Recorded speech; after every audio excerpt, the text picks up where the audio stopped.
That's why I think actually, the real Epstein story is not to downplay the sexual crimes he committed. I think we all know that now, though. But the real story is this, actually, that he was basically a freelance, because an operative on behalf of the Israeli government, perhaps other governments. Right. So I want to drill down into the sort of new aspect of this that you guys covered in depth.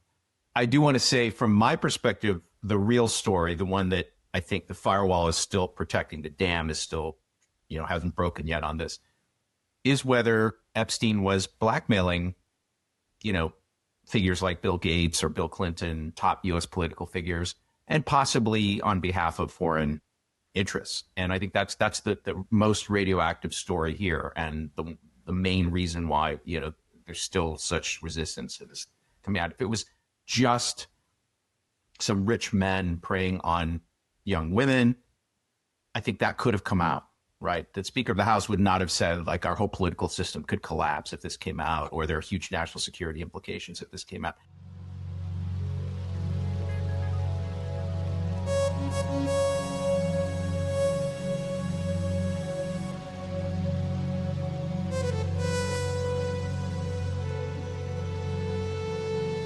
Welcome to Manifold.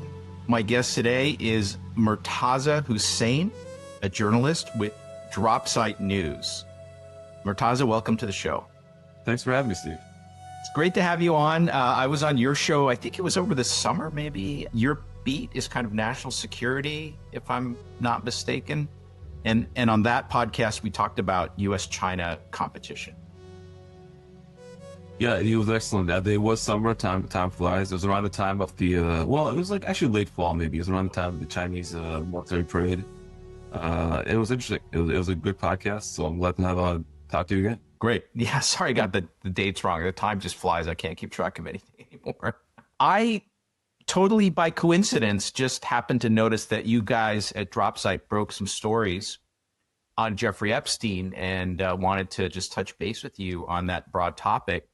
But before we get into it, I would like maybe you to tell my audience a little bit about Dropsite News, because I'm a big supporter of alternative media. I think the corporate or establishment media really doesn't cover all kinds of things that are really important to, should be important to American and international listeners. So tell us how Dropsite was founded and what your sort of mission statement is. Sure. And first of all, let me just say thank you for having me on, because part of the warped media environment and the social control that they use to operate it is like selectively ignoring certain stories and not acknowledging them in the public record, regardless if they're true or not, just to maintain a sense of political control. So these kind of conversations in alternative media are super important to break out of that paradigm. But Dropsite News, it was founded about a year ago. It's an independent news organization, very small. There's only maybe about 7 or 8 of us, maybe 7 or 6 or 7, something like that. But a very small number of us working here. It's funded on Substack. We have some donors to individuals. The vast majority of it's funded by people paying a small Substack monthly fee. It's a publication focused on, broadly speaking, conflict and war and espionage and so forth. And, we travel for the job. I was in Syria earlier this year. We have colleagues who are in Palestine or all over the world, pretty much. We filed dispatches from war zones, Ukraine, anywhere you can think of, in the course of it. So, where it's a spinoff of a publication which I was also an original employee of, called The Intercept, which is what was founded to do the Edward Snowden leaks. And then later it evolved into more like a conventional liberal left publication. And then we left, me and my colleagues, and founded Dropsite, which is much more narrowly focused on war and conflict and geopolitics per se. So yeah, that's the short story of Dropsite. We have about 500,000 subscribers now, so it's growing pretty rapidly, pretty healthily. And then yeah, we've been covering the most recently Jeffrey Epstein saga. Yeah, I think that a small group but of talented, really committed people, you can still move the needle in today's environment. Through the various startups I'm involved in, I regularly communicate with establishment reporters at FT or Wall Street Journal or whatever that cover, say, genomics or AI or something. But honestly, I think establishment media is so both lazy and also distorted for kind of strategic reasons. And so I think guys like you, even though you're a small team, you could just have a huge impact. You could go out there and really cover things in depth that need to be covered that way. That's actually the great thing about the current technological environment, where a lot of the overhead, institutional overhead that are required to do reporting has sort of been, eliminated. Like making video and broadcasting it is like anyone can do that. Everyone's doing it. Publishing to a broad platform, anyone can do it. So there's a lot of bad that goes along with it, but there's a lot of good, such that you don't need a gigantic building full of people to do what only the New York Times or only FT or so forth could do some time ago. And now that's actually highlighting even more plainly the shortcomings of those institutions and how much they don't do with their resources oftentimes. Yeah. Look at me. I'm some professor who mainly does physics and AI stuff. But here I am. I get to have a podcast channel just by, using in this case, we're on the Riverside platform. By the way, I do know the founder of Substack. So I don't know how aware he is of you guys, but, I think he would support what you guys are doing. So, maybe that's something we could talk about offline. Let's jump into our man, Jeffrey Epstein, and, who has gone in and out of the news. Like, I think 10 years ago, I could mention the name Jeffrey Epstein to really even very politically aware people who are, maybe even following the minutia of what's going on in New York or in Washington, D.C., and they wouldn't even know who Jeffrey Epstein was that 10 plus years ago. You guys broke a bunch of stories, and just to set it up, if I'm not mistaken, there are really two caches of emails that contributed a lot to these stories. One is the recent release. There's a whole saga about this, Trump opposing it, and then eventually it happening. But then there's another set of emails, which I think came from, was it an Iranian intelligence hack of, I don't know, was it Ehud Barak's email? Maybe you can set the background up for us and then tell us what's the most interesting stuff you learned from this information. So there are actually three separate sources of information we've been using for these stories. So one is the House Oversight Committee disclosures of Jeffrey Epstein's documents from his estate, his calendars especially, and some private communications that he had undertaken in the last years of his life. Those are in the public record. They were released as part of this ongoing litigation and ongoing political inquiry into his activities. So that's one aspect. The other aspect is there is a cache of emails that Bloomberg News previously had exclusively, which Dropsite also has now, which were emails from his Yahoo Mail account. He had many different email accounts, but he had a particular account on Yahoo, which, there's about 18,000 messages in there. I don't really know if it's like what he used it for specifically, but the message, like the broad diversity, I'll get into that. He kind of segmented his conversations, but, we've been going through for the past week, and it's basically a lot of messages from 2006, 2019, but it wasn't the full scope of the activities in that time. It was some number of things he was doing using this address. And then finally, the inbox you referred to, which is a hacked email inbox, not of Epstein, but of former Israeli Prime Minister, former Israeli Defense Minister, Ehud Barak. And in those emails, there are significant years of conversations between Barak and Epstein. And this was in the period that Barak was just leaving his defense minister role, 2013, and slightly before that as well, too. He was in touch with Epstein. And so a lot of our stories have drawn upon that Barak inbox in conjunction with the House Oversight releases, especially the calendars, because they allow you to cross-reference and understand what's going on in those emails. And it's extremely revealing for reasons we'll talk about. The origins of that Barak inbox, it's not totally clear. We have some speculation of what it is. It was claimed by a pro-Palestinian hacking group called Handala. And they had claimed at sometime, a few months ago, I think it was actually a few years ago, because the inbox is all cut off in 2016. So I think that hack actually happened a long time ago. But it was dumped on a website called Distributed Denial of Secrets, which is like a successor organization to WikiLeaks. And they have all these hacks in different places. These have been sitting up there for a while. They've been sitting on there on Distributed Denial of Secrets. People can go look at them. There's not just Barak. There was emails from a former Israeli ambassador to the UN, Ron Prosor, and a few other Israeli generals. A personal account were hacked and put on a DDoS. So, but it was only Barak who had this very, very long correspondence with Epstein, years long. And it was known that Barak knew Epstein. That had been reported. And, in the context of their personal relationship and allegation of sexual exploitation, things like this.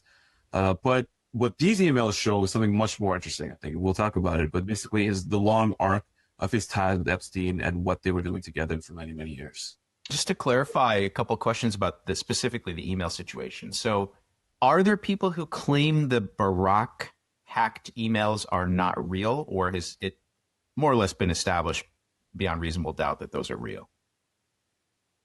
So at this point, I don't think anyone's claiming they're not real because we went through, there's actually several things happened. First, they're actually first reported on by Reason magazine. Someone did a story on them earlier this year about Epstein's ties to the spyware world generally. It was kind of a very high level story, but that was reported, and that reporter went through an independent process of verification, and then we went through an independent process of verification, talking to people in the emails, verifying non-private information, so non-public information that was privately in there, and then now another thing has happened in the past 2 weeks or so, that the House Oversight Committee has released its cache of Epstein's communications, and they happen to overlap with the communications with Barack. So those emails, they're all in both things. So that was the kind of the third, nail in the verification. So I think at this point it's pretty solid. Awesome. Now, I read extensively in the most recent Gmail release. I don't think I've looked at the Yahoo stuff. Is there a qualitative difference in terms of who he was communicating with through those different email accounts? So the Yahoo Mail, that has not been made public for everyone to see yet. Bloomberg has a copy, but they never share with anybody. They never publish it online. But now we have them through DDoS received them, and they give us access to them, and we have a cache of them.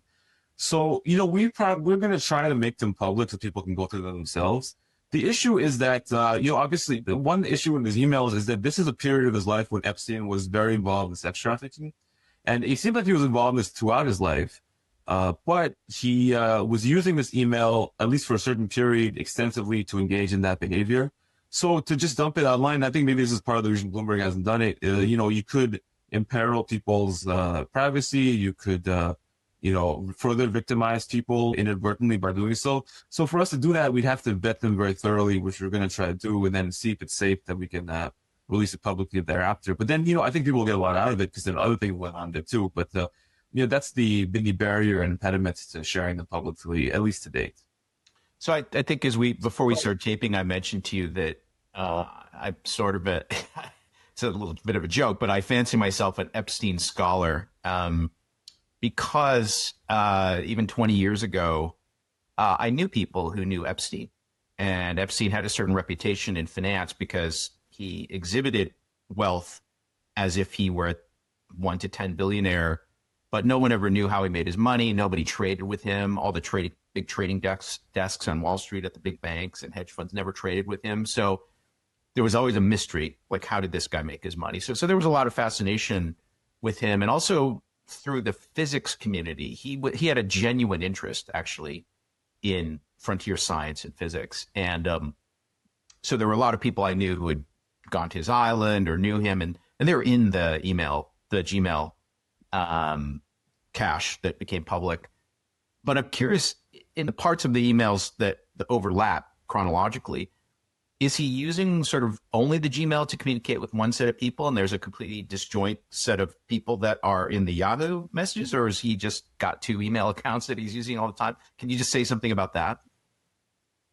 I think we don't know the exact scope of it, but he had many email addresses. I've only seen a few of them. Yeah. But we've discovered more inboxes and so forth that he used. What he specifically segmented them for, I'm not 100% clear. Some of them are a bit ambiguous. One of them is called JEE Vacation. One is called JEE Project. I think one was called JEE iTunes or something. And Little Saints, Little JEE, something like that. The littlest something. He had multiple different emails, which he would sometimes forward his own emails to a different box as well, too. He was engaged in some sort of skullduggery with these emails. And I have seen there are differences in, what he used them for. But the JEE vacation email, we only really have that through the lens of his communications there with Barack.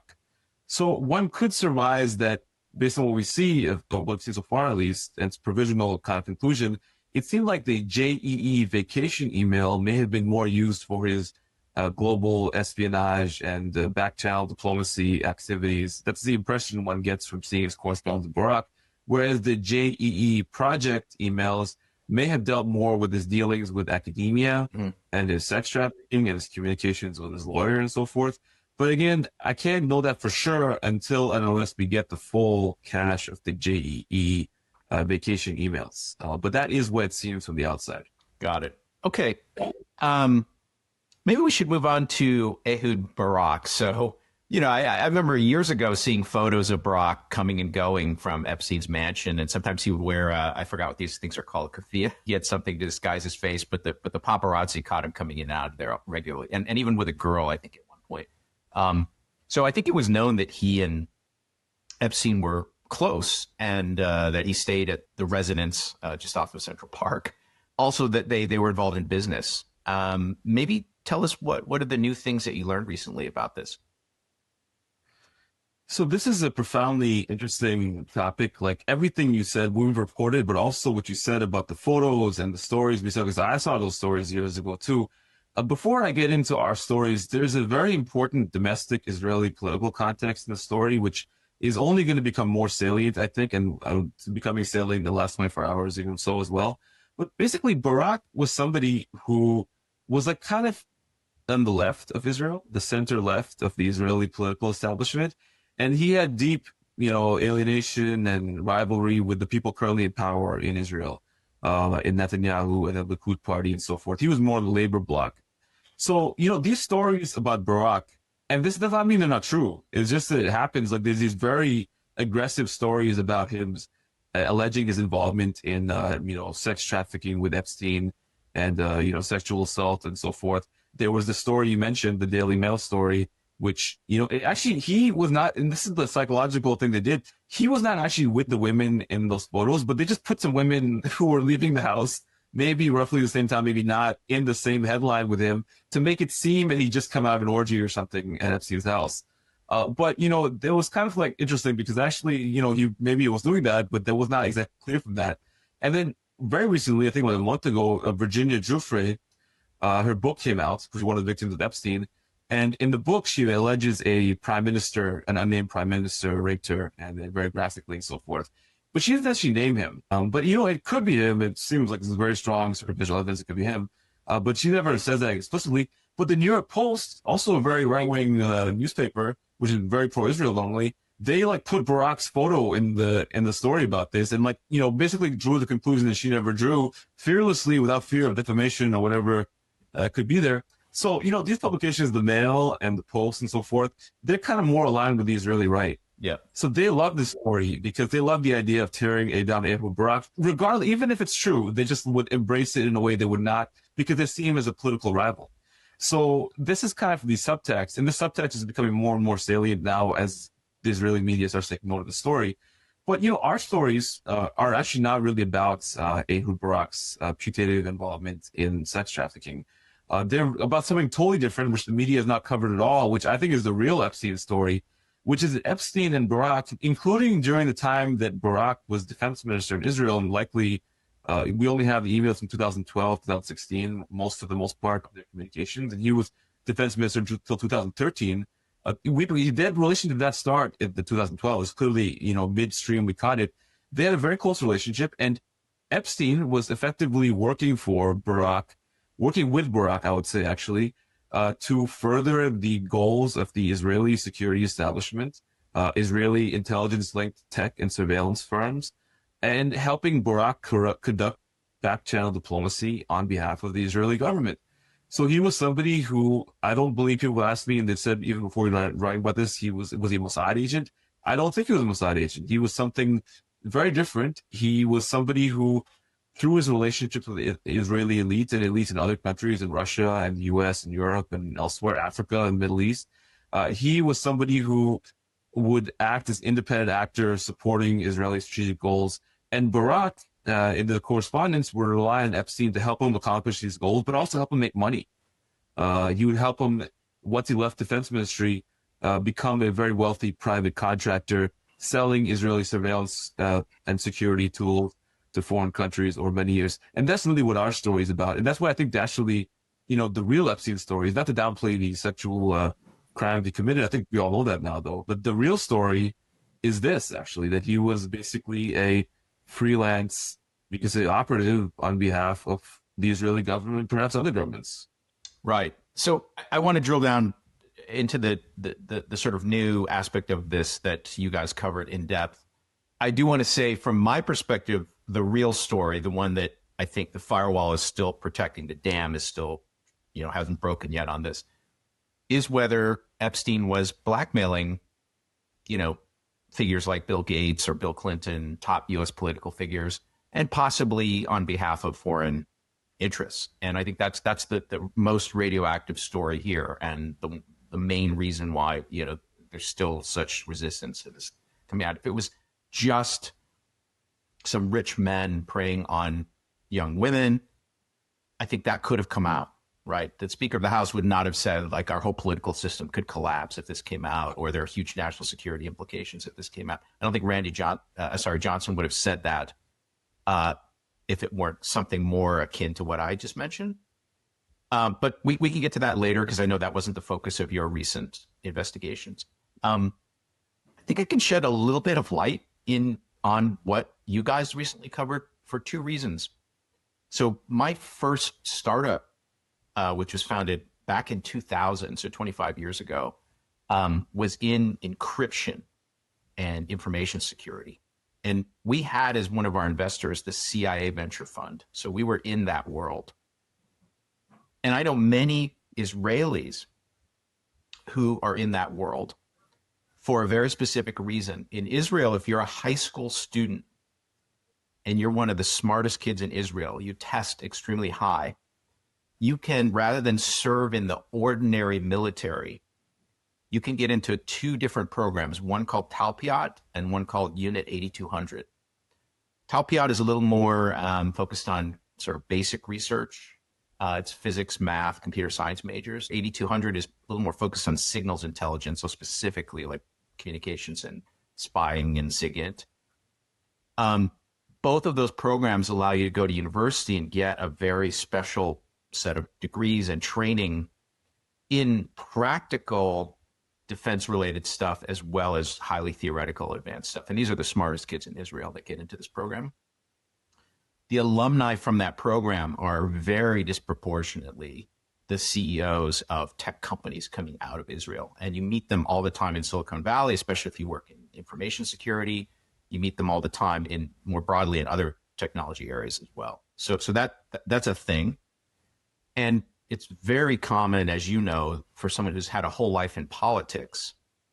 If they weren't super corrupt, they might come out of politics with really not a lot of money, like a lot less money than people they would consider their peers, globally, people they regularly deal with at meetings and conferences and things. They have way less money than those people because they've been in public service. And often the moment they get out, they're in a hurry to rectify the situation. Like, they're in a hurry to make those dollars shekels. And I sort of interpret Ehud's communications with Epstein in that vein, that, look, I'm out of politics now. I want to make some money, and I'm going to get into tech-related, defense-related tech and spy-related tech. And there's even an exchange where Jeffrey's like, yeah, I can help you with this. And he's saying, well, look, the way I interpret that sentence is a little ambiguous, but the way I interpret Ehud's sentence is that, hey, I know you're good with the ladies, but what do you know about tech and, introducing me to the, biggest pockets of money in the world, that kind of thing. But they did get involved, and I think it's quite clear they worked together on a number of pretty big deals. And the world of money is, there's pockets of money. And if you know people, those Singaporean sovereign wealth fund, the UAE sovereign wealth fund, the Saudi sovereign wealth, big pools of capital. You need connections, you need introductions. Once you have those introductions, you can start working on deals. I think I have a very good sense of what that is about, that part of the relationship between Barak and Epstein. You're absolutely right, because Barack, when he left public office, as people in the U.S. do, and in New York do, and in Israel do, evidently, they want to make a lot of money. They want to make up for the lost time of being a public servant and leveraging the connections, ostensibly, that they got in public life to start making money. But it's fascinating because one thing that's interesting in the emails is that there's clearly a power dynamic in the emails between Epstein and Barack. And one would think that Barack, he doesn't need introductions, and he's a very powerful person, one of the most powerful, influential people in the Israeli political and security establishment at that time of his generation. But in the email, it's not like Epstein was looking up to him or trying to get his help or trying to get his attention. It's quite inverted, actually. Barack is really eager for Epstein's help to make money. He needs his help to make money. He needs help to make these introductions that you're talking about right now to private banks, to foreign governments, specific individuals are well placed there to make deals and so forth. And what they were doing, the mechanism that they were trying to use to help him make money was, by and large, the promotion of these Israeli tech and security firms and surveillance technology firms to foreign governments. So their relationship sort of accomplished a dual purpose. It did help make Barack lots of money as a consultant or like a finder of appropriate clients for these companies or for countries in some cases. But also in doing so, it would help spread this technology around the world. It would help embed the Israeli firms which are linked or their origins are in either Unit 8200 or Unit 81 in the tech infrastructure of other countries that would then later go on to sign formal security deals with Israel. And so far we've done 6 stories in this archive. We have many more stories to come, but the stories, they're very emblematic in many ways. There was one deal that the Israeli government signed with Cote d'Ivoire in 2014. That deal was very much engineered in the years leading up to it and found its culmination between Epstein and Barack, both, including during a time when Barack was still defense minister. They were both meeting Cote d'Ivoirian officials, sometimes at Epstein's house in New York. They were working to promote the surveillance technology to Cote d'Ivoire, and they adopted it, and it's still in place there. And they have a very good relationship stemming in part from these relationships that were built then. And a similar thing happened in Mongolia, again, with the Epstein's introduction. They used this NGO called the International Peace Institute to help set up a relationship between Barack and a few other people in the Mongolian government, again, as a channel to sell this surveillance technology. In 2017, they signed an official deal. And then the others, we have more stories like this in other countries, and especially in Africa and other places that they're doing this. Another thing they're doing is that a lot of diplomacy is done to these track 2 or track 3 sort of discussions between powerful people. Epstein was like a fixer in the sense too. What story we did was he was helping Barack create a back channel between the Israeli government when Barack was out of office, but he was a powerful private citizen, to create a back channel to express an offer to the Russian government for a resolution to the Syrian civil war in 2013 to try to compel the removal of the Syrian president Bashar al-Assad at that time, in replacement with a pro-Russian dictator who they would jointly select ostensibly. So he was doing that. And then he was also setting up meetings with Steve Bannon and Modi in 2019 and, doing all types of things. So his power and influence was far beyond what one would deem a private citizen per se. That he was somebody who was more powerful than government officials, or as powerful in many cases as powerful government officials, while ostensibly being, just a financier, quote unquote. So, these are all very fascinating sort of activities he was engaged in, which are in no way part of the mainstream public accounting of the story, which is that he was like a creepy guy and he committed sex crimes. It was a Me Too story, basically. It's still the New York Times discussing it this way. And not to downplay the, nature of the acts he committed, the crimes he committed, but this is really missing the forest for the trees here. And to your point, very briefly about blackmail, one of the stories we did was that in Epstein's house in Manhattan, a senior Israeli military intelligence officer lived in the house for weeks at a time. According to not just the emails, his personal schedule was released by the House Oversight Committee. Yoni Koren, who was Barack's chief of staff, including during the time that Barack was still defense minister. This gentleman was living in Epstein's house in his apartment in New York. during also the place he was alleged to engage in sex trafficking. So, one can imagine what he was doing there, and it's not really been accounted for anyway. And I first of all read the story and read all the details and the emails and so forth. But it would be quite easy for someone to engage. It would create an environment that's conducive to that activity. And finally, on this point, don't have like, it's a very extreme conclusion. We don't have like, I guess, a smoking gun per se right now. But I think that it's sort of already implied anyways, because if you are somebody who is very powerful and you know what other powerful people are doing, the criminal or immoral activities they're engaged in, and you are even facilitating it for them, you kind of have leverage over them anyways. You have leverage over them for that reason. And if you have ties to foreign intelligence agencies that are extremely well documented, they're staying in your house and so forth, you can use that information as a tool of, even without explicit coercion, exercising influence. So was he coercing people as well too? I think there is some reason to believe that. But even without that, I think that the story that he was, the blackmail aspect of it, is sort of built in, it's baked into the cake already. Yeah, I don't disagree with anything you said. I think it's important to distinguish between what I might call early stage and late stage Epstein. Okay. So I think the stories you've written and the recent emails that came out are kind of late stage Epstein, where the guy already has an island. He has the largest single family residence in New York City, right? Which was given to him reportedly for $1 by Les Wexner, who's one of the big mega group pro-Israel billionaires from Ohio, in this case from Ohio. So in late stage Epstein, he knows everybody. He's going to these events like Davos. He is a fun time. He's inviting you, Larry Summers and his wife, to his island, Alan Dershowitz, Bill Gates, et cetera, et cetera. He knows everyone. He can throw wild parties, great parties with fringe benefits.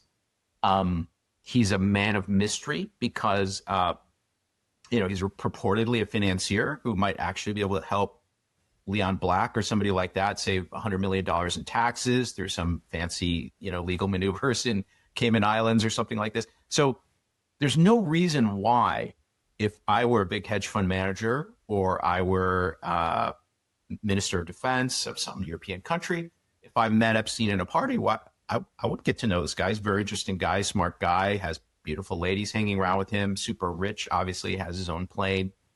So that's late stage Epstein. And sure, he might have had more to offer Ehud Barak coming out of politics than vice versa in terms of making money, right? So I think I think you're totally spot on with that stuff.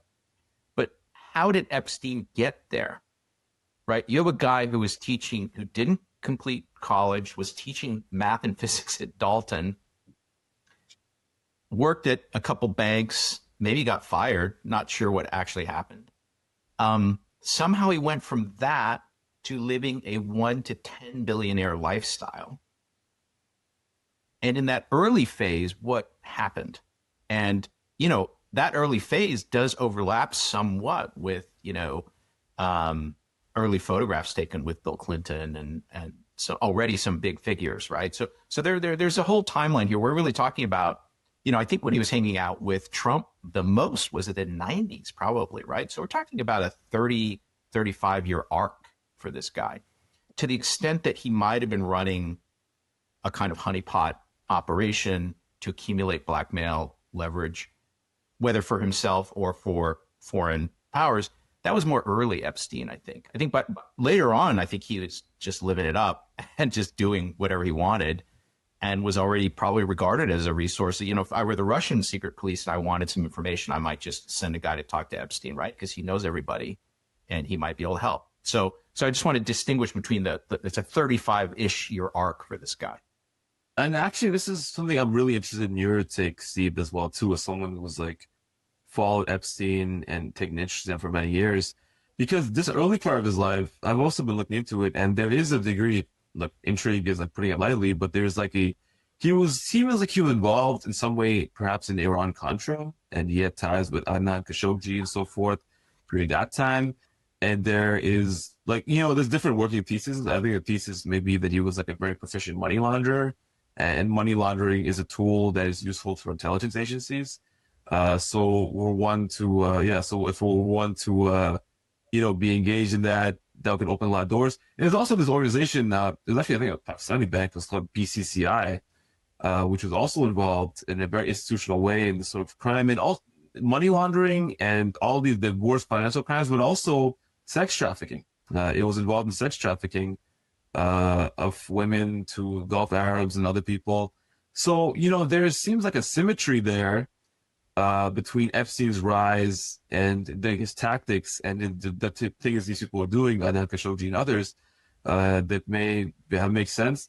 And also his relationship with Les Wexner, because, Les Wexner, he became a billionaire, and then he gave the Family Foundation or something like that was given over to Epstein. So basically the fortune was given over to this guy.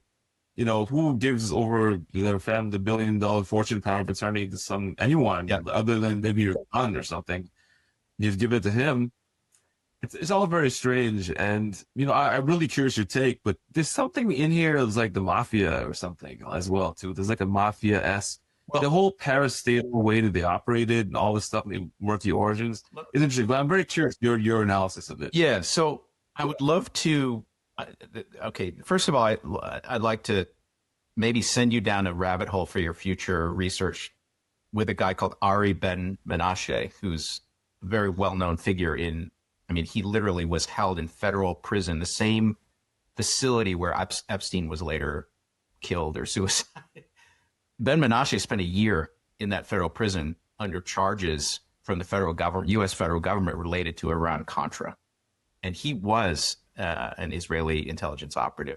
I'll go into that in a second. And he's made public statements about what Epstein at the time was doing. I think that most people don't understand. Like, imagine that I'm just a hustler. I'm a grifter, and I'm just trying to make my money in Manhattan, and I get to know a bunch of rich people.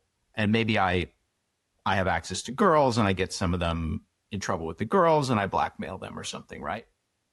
It's a very risky position for me to be in, to play that game, because these are very rich people. They can hire private investigators to deal with me. They can hire ex-cops to come and rough me up. They can do whatever they want to me. What's my protection to be able to operate in that game? Okay, very tough game to play. But let's suppose I have an intel connection. So in the way Russians would talk about is you have a roof.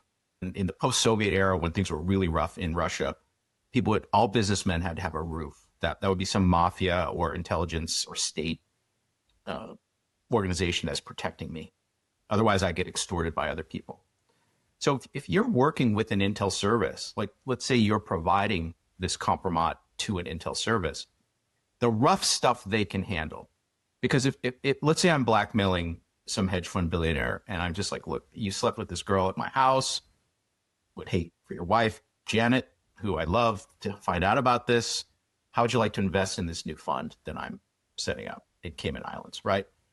And if the guy's like, hey, I know what you're up to. Don't you think you could fucking blackmail me? And I'm going to send some guys over to talk to you tomorrow, former NYPD guys, right? If I'm by myself, that's going to be a big threat to me. What can Epstein do against these guys? But if I actually work for an intel service, they can help me with that rough stuff, right? They're used to that. They have people, what do intel services do in foreign countries? They have former special forces people who do wet work, who, I just can just be protected much more than just a person standing by myself. So my theory, again, I don't have any specific corroboration for this, is that if you want to play this game, you're best off pairing up, whether it's with the mafia or it's with state security or somebody who's willing to use violence or at least protect you with the threat of violence. If some hedge fund guy says to me, hey, I'm sending over some guys to rough you up, I'm like, hey, I work with Mossad or I work with CIA. If you want to rough me up, I think you're going to get the worst end of this. I don't think your family wants to deal with that either, right? So I think that's the missing piece that a lot of people don't realize. Like, it could just be the mafia. It could be, look, I have mafia connections. Don't mess with me. Either pay me off or I'm going to tell your wife, I'm going to release these photos to your wife, right? But if you think you can threaten me with violence, hey, you can talk to my mafia friends about this, right? So I think that's a missing piece of this whole thing that people don't realize. Like, most legitimate businesses are never going to flirt with violence. They're just not going to go there. But if you're an intel service or a mafia-like entity that does go there, different story. Different story that no normal person like you or me ever wants to deal with, right? Because if they threaten your family, what are you going to do? I'm just going to cave, right? So anyway, I think that's a part of it. Now, this Ari Ben Menashe story. So Ari Ben Menashe was charged. He was one of the people that was actually charged in Iran-Contra, and he was held in federal prison. He was acquitted. Actually, if you go and look it up, he was actually acquitted because he claimed he was working for a U.S. allied government, Israel, the Israeli intelligence services, and that was why he was acquitted. And this is all in the federal record. That guy who knew Robert Maxwell, Ghislaine Maxwell's father, who was known to also collaborate in some way with Mossad, Ari Ben Menashe just said openly, has said repeatedly that in that phase of his life, Epstein and Ghislaine Maxwell were involved in honeypot compromise operations for Israeli intelligence. He just flat out says it. So anyway, I don't know, just epistemically, I don't know what's true or false here. It's all, it's very tough to figure out what's true or false when there's spies and things involved. But that's a particular direction which it's not difficult to pick up that thread if you're investigating. And then, it's never going to be mentioned by establishment media because it's very, very embarrassing. It's very embarrassing to think like Bill Clinton, somebody might have had compromise on Bill Clinton while he was president of the United States or something like this, right? So, yeah. Yeah, that very alarming quote you said about Mike Johnson, that this could impugn the entire political system or destroy the entire political system. Imagine what that could be in reference to. Right. It'd have to be something like that, like gravity. This guy, Mike Johnson, is a serious guy. He's like the third, in some sense, the third most powerful guy in the United States, right? And he just says this to the press. Like, what could he possibly mean by that? Right? He can't say like, oh, this P. Diddy thing, if it gets out, it's a threat to national security. It's like, what? P. Diddy was doing this stuff with underage girls and rappers and whatever. What does that have to do with national security? What does that have to do with the collapse of our political system? For the third most powerful political figure in the United States, just a few days ago, right? To literally say that about the Epstein files to the real media, the establishment media, but no one follows up on it, right? No, but only you follow up on it, right? It's just insane, right? It's, that's crazy part of it is that these emails are sitting there. Like all this information is publicly available. One could deduce it. We're doing it with very limited resources and budget. Just a few people were putting it together.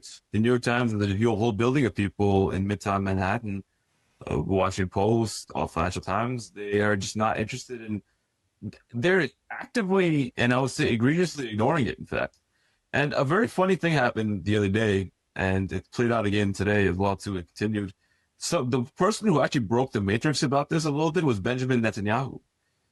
Because 24 hours ago, on some Friday night, roughly, Benjamin Netanyahu shared an article by the publication Jacobin, the left-wing publication in the United States, which referenced the Dropsite News reporting about this Barak's ties to Epstein, what they're doing. And in doing that, he kind of like gave the first official sort of acknowledgement this exists and this is real. And I think he shared the article because, he doesn't like Barak, and it's like some sort of like tying someone to Jeffrey Epstein in any capacity. It just doesn't look very good. So he shared it for his own domestic political reasons. But in doing so, he gave a broader recognition to everybody in the world that this is something which, an official public figure in Israel is acknowledging now. So now there's been all this fighting about it between Naftali Bennett and Barak, and Netanyahu over the subject. And recently at the Halifax Security Conference on Saturday, a journalist actually asked Barak about the subject. He asked him about, there's this story that Netanyahu shared this, and they say all this stuff about you and Epstein and so forth. And, Barak said he didn't refer to Dropsite, he referred to Jacobin. It's a very anti-Semitic publication, and it's all lies and things like this. But it's like, bringing this volcano, which everyone's trying to ignore, it's just sort of like erupting regardless. So I think their strategy, the people who are trying to engineer this into a limited hangout, the U.S. political system by not acknowledging it, suppressing whatever's in the files, in the one, refusing to acknowledge anything that comes out outside of that, like our reporting, the New York Times will not acknowledge it because that doesn't exist. and then trying to keep it at bay that way. But it's a little harder to control the narrative in this era. It's possible, but it's harder because you have to control many more points of access. So you can have the sufficient agreement with the New York Times, but you can't control every Substack page or every person who may dig something up. And that's the dam that's sort of breaking right now, I think. And, to your point, I don't know how deep it goes. It can go much deeper. And I think that what you said about Ari Ben Menashe and the history of Epstein and so forth, I do think there's something there. And if that does come out, it will be unbelievably humiliating for the current political elite. It would impugn their credibility. It would call everything into question, basically, if that were to come to light. So I would imagine they would go to extraordinary lengths to stop that. And there are going to extraordinary lengths, but it's not really sufficient, actually, right now. It's still happening that the revelations are coming. And, we're reporting on it, but others are going to report on it, too. It's a fact now. It's gone too far. So, we have to see how they continue to try to respond to it. I would just encourage you to keep pushing on the story, because I feel like it's, having been a sort of like an amateur investigator into this particular story for many years, decades, actually, I feel it's close to where it could break. Now, maybe it's not going to break because maybe I think Trump ginned up a Justice Department investigation of Clinton Epstein connections. And so then, I think the Justice Department can probably block the release of a lot of documents by claiming that, there's an active investigation. How sick are we of that term? But it's still possible. I think some, things could be blocked, but I don't know. I think we're very close to, something interesting happening. I agree. We are very close. Hey, I never do this on my podcast, but I'm gonna show you a picture, which is one of my favorite pictures from the era. I'm older than you, so I really fully remember Iran-Contra, and I was an adult when Iran-Contra happened, and Bill Clinton. I voted twice for Bill Clinton. He was my man. Can you guys see? Can you see this? Yeah.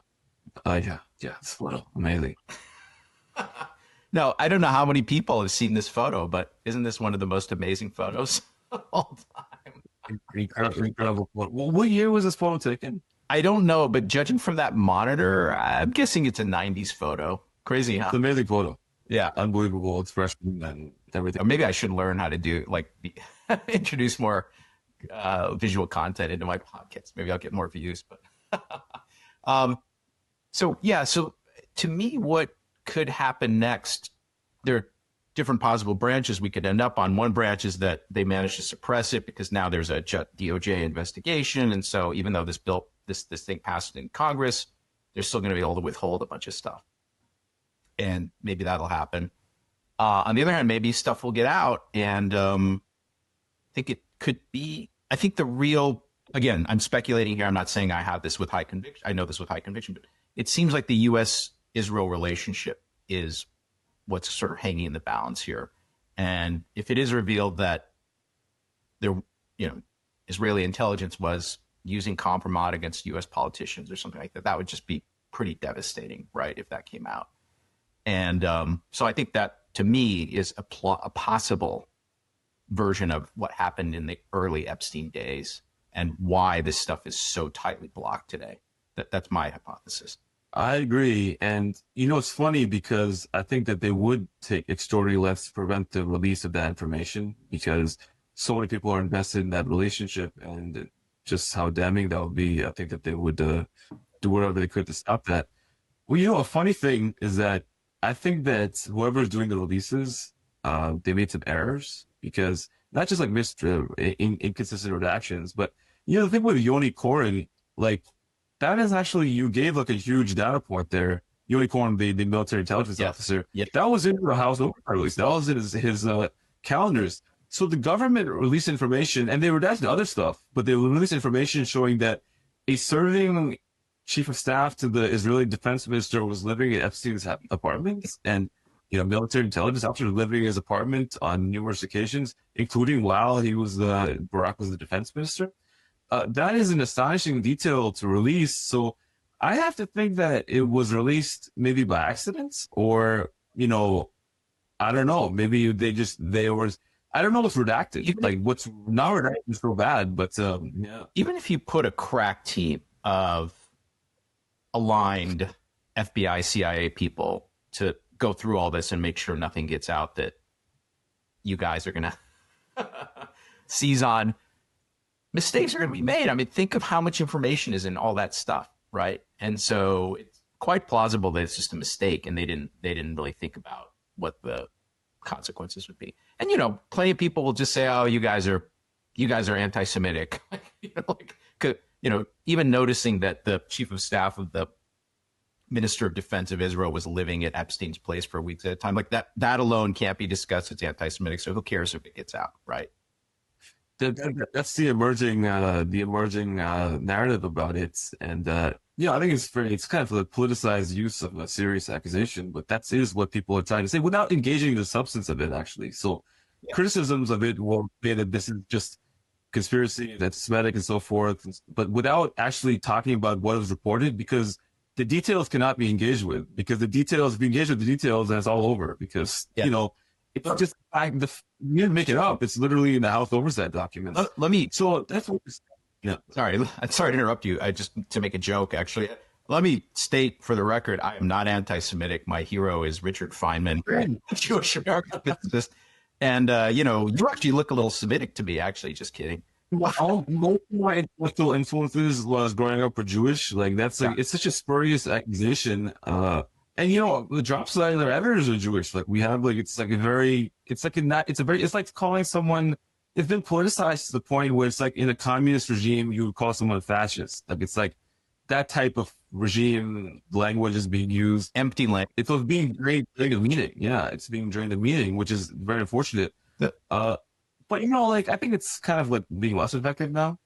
And, one thing I always say is that when you look at the stories and activities, one of the victims of Jeffrey Epstein and this group of people who were operating this way was actually ordinary Israeli people also, because their country was being used as like an operating base by this mafia to, do things for their own benefit, which would not maybe benefited a certain class of people in Israel, but certainly if you're a working class and middle class person, you had no knowledge of this. You don't want your country to be used in this way. You weren't benefiting from it. And now you're going to be blamed if something is like this you'll be blamed collectively despite having nothing to do with it. So, I will say the Israelis are also victims of this too. So it's not something that's stigmatizing a certain group or certain nationality even. It's something which, it's a very class-based sort of thing. And, many people are victims of it transnationally. So, I don't think that line of, dismissing it will work because it's too well documented. And you'd have to just, nuke the articles from the internet. You can't do that anymore anyways. It's too late for that now too. It was very voluminously detailed. And there's more. There's like a lot more to come. So, I think that they will try to ignore it, and then that may be the next best thing. But, with friends like Netanyahu, maybe you will continue giving us some sort of play in that thing. And I think that the dam is going to burst soon, that other politicians will write about it soon. What's wild for me, again, like pointing out that I'm an older guy, I grew up in the 80s. What's wild for me is that the groups that are legitimately interested in what's in this story and getting to the truth are so strongly both left and right. So on one side, you have like Nick Fuentes and the late Charlie Kirk, who are like at Marjorie Taylor Greene, who are like far right people who want all this information to get out. But then you have Jacobin, which is far left, right? And so it's like, to me, it's basically like old boomers who don't want to think about this, and then like young people who actually want or old boomers who are just too influenced by establishment media, and then young people who actually just get their news from lots of sources, like you said, and so they're going to learn about this one way or the other. And that's a very good way. It's a generational thing, in part at least, like not exclusively, but definitely that's a part of it. Because the one thing those people share in common is that they were left and right. They were at odds with, or excluded by, or dissatisfied with the previous ruling compact and establishment, and they saw the hypocrisies and things they don't think are not true or they don't get. And this is just such the most glaring and ostentatious example of potential corruption and malfeasance. And I think it's punctuated because of the unrest over the Gaza war as well too, which is happening at the same time as this, because the questions about the U.S.-Israeli relationship are becoming more pointed than ever, especially from the younger generation, Yes. on both the left and the right. So, all these things are intersecting with one another to make this like a focal point. And, actually, the person who said something very interesting about this was Steve Bannon. And, Steve Bannon is like his communications with Epstein are in, they were basis of one of our stories, actually, with the India-related story. But he actually said in a public event that Epstein is the key to unlocking like everything or unlocking the whole story.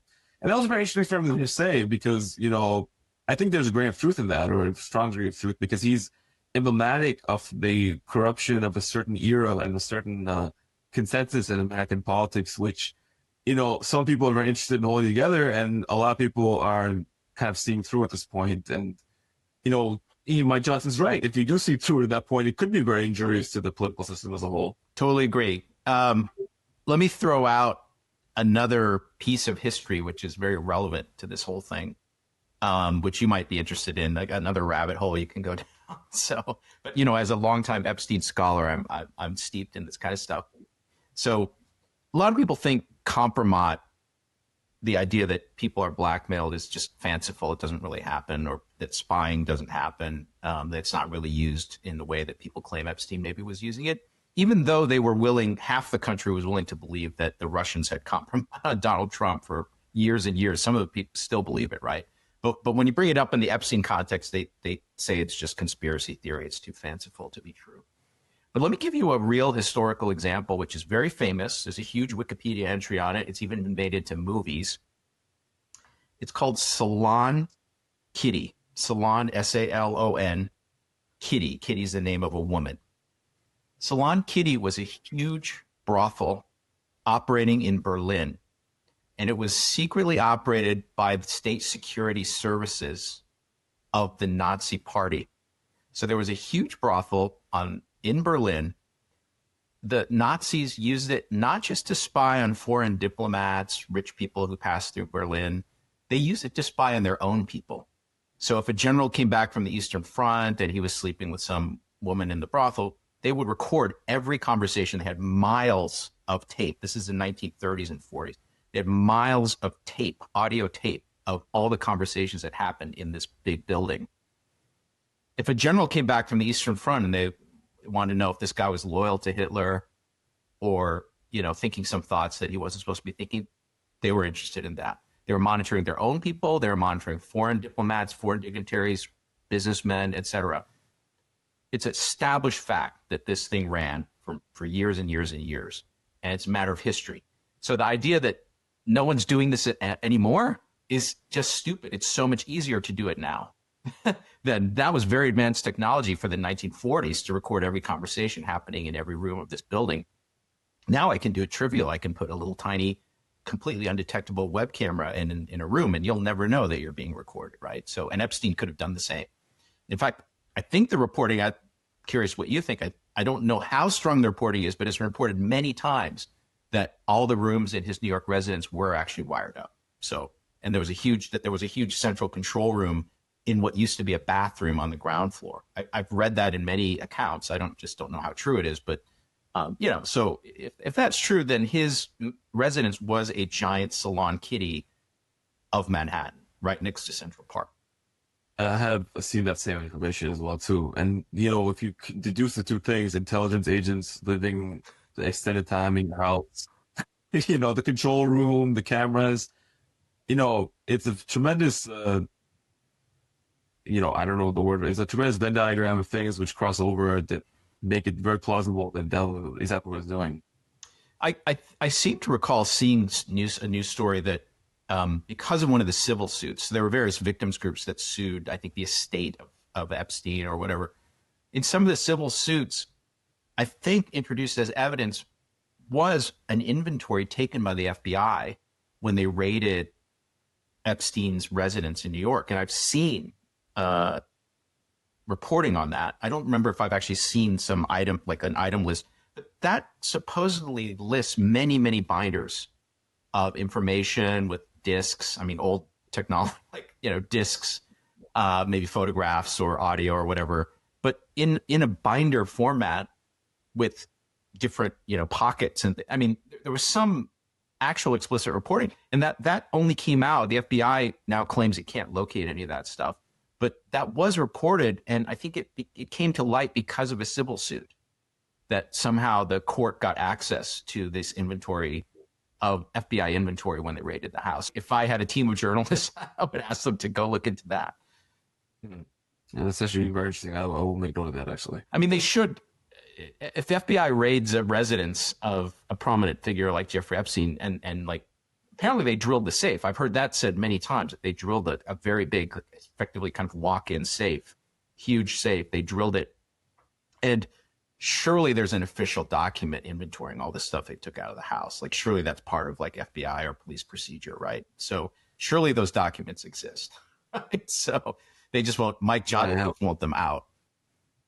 Right. Or someone saw the document. Yeah. So anyway, we've been on a long time, and I've enjoyed this, and I hope you guys will continue what you're doing. I think it's fantastic that at least somebody serious is still pushing on this door. Well, Steve, I really appreciate you having me, because part of the whole problem with this story is it's like you find the Matrix or something, because it's like a institutional sort of consistency and position towards it, which is that it's not happening, or if it's happening, if this is a Me Too story, that, that's basically the story that happened and nothing else to see here.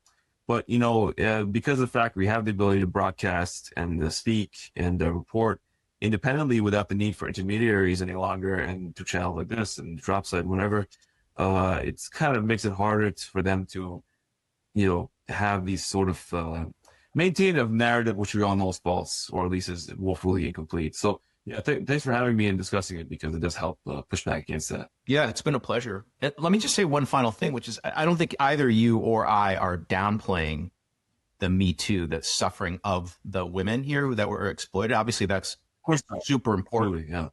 But again, back to my point about P. Diddy, the powers protecting the information about what Epstein did, it's so vast. P. Diddy was also a Me Too sexploitation kind of situation. I think there were also underage people involved in that as well. But the point is disparity between what the forces at play to keep the Epstein information from coming to the public versus what happened with P. Diddy is such a disparity.